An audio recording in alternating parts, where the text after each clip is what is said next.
Day 3, the time to get after it. Can't say it starts off with a bang. I'm still sitting here at the hotel, and I woke up this morning, came down to the boat, checked my charger, and I had no power going to it, so I thought we tripped at the outlet again. But in fact, I'm parked a pretty good distance from the hotel, so I'm running 2 electrical cords to get to the outlet, and it looks like somebody disconnected the 2 cords. So I'm sitting here for about a half hour. Gonna give it a little bit longer charge. I'm really not worried about it. I pulled up the Sea Monster app on my phone, and it shows that my 3 trolling motor batteries have 95% battery life, so my Battleborns are good to go. I have no issue at all with that. It does, however, show my starting battery is at 60%, so I'm a little bit more concerned about that. But the nice thing with the PowerPole charge is it's going to pull power from the Battleborn batteries to my starting battery if I need to start it. And it wouldn't be a huge issue if I was making a little bit of a run this morning, but I'm literally only going a couple miles from takeoff. So that means I'm not going to have much run time to allow the charge to recharge my starting battery. So I'm sitting here at the hotel. I'm going to give it a little bit longer. And the fact that, I got pretty much full charge on my trolling motor batteries shows that, everything was good last night, and at some point it was disconnected. That's what happens, the area we're in. I don't know. Some people just get mad sometimes. I'm disconnecting my boat, taking up 3 parking spots, and some people get mad that you take up 3 instead of 2. But anyways, that's hotel life. As I've, said before, it's not my favorite. To get back to the fishing, I'm excited to get out for day 3. I really don't know what I'm going to do today. I'm going to go start in my main area. It's the winning area. The problem is there's so many guys that found it. I think there's 8 guys in the top 50 that are fishing this little area. And we are just playing merry-go-round. And, the first day and a half in there was a pretty good smash fest. And then the second half of yesterday, it was very few fish were getting caught. And the ones that were, for the most part, looked like small little males, like real small, like pound to pound and a half. So not the caliber fish that we're after.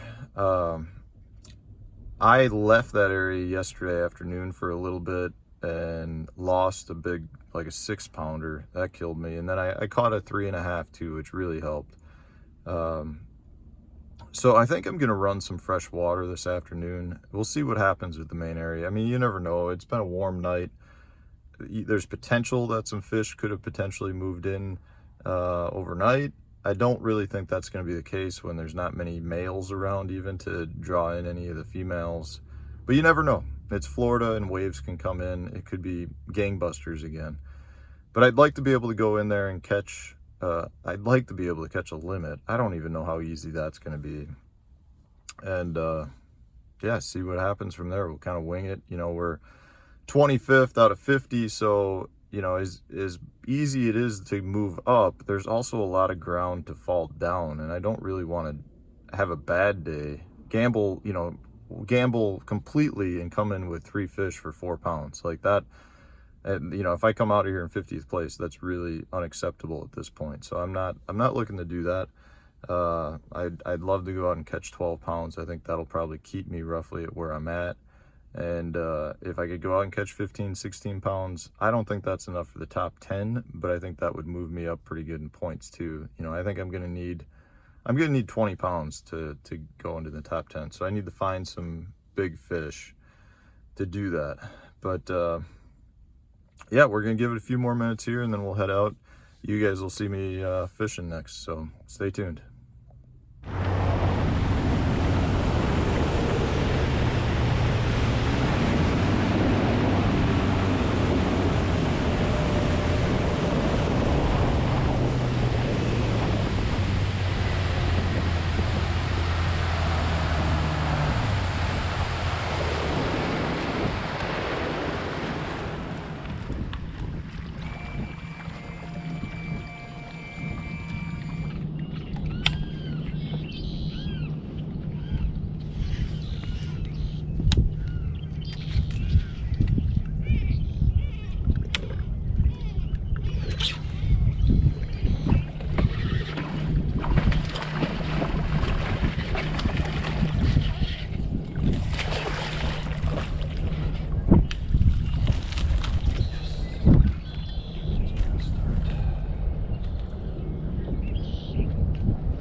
Hey guys, back here in Wisconsin, drove back pretty much through the night. I wanted to get home before the major ice storm and snowstorm that hits pretty much the entire south took place. Otherwise, I'd probably be stuck down there for, several more days. So I am home now. Had a lot of time to think about the tournament as a whole. I thought it was a good tournament, a good way to start the year. I ended up moving up to 23rd place. So with a 12-pound bag on the final day, I jumped 2 places from 25th to 23rd, which kind of surprised me. I would have thought I might have dropped more just because it seemed like everyone was weighing in bigger bags, but in reality, 12 pounds is still not a terrible bag by any means on Okeechobee right now. It's fishing tough.